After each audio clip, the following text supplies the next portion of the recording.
Hello, good morning today. Samahan niyo akong i-organize ang mga gamit ko sa business ko na Rang-Ay Boutique. Ay, yung gumagawa ng mga bouquet-bouquet, ganyan. So, eto na nga. Magkukwento muna tayo for today's video.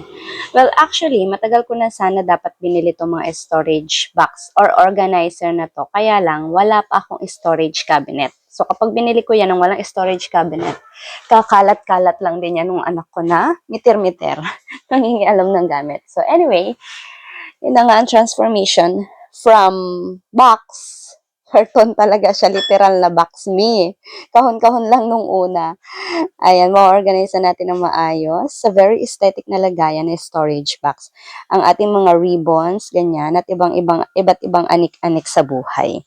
So, after natin iayos yung mga ribbon natin, ayan, inayos naman natin yung mga bamboo sticks or sticks na ginagamit natin kapag gumagawa tayo ng money bouquet. And then, after nyan, sa pangatlong box na nga tayo. Well, actually, kulang pa nga yung storage box na nabili ko.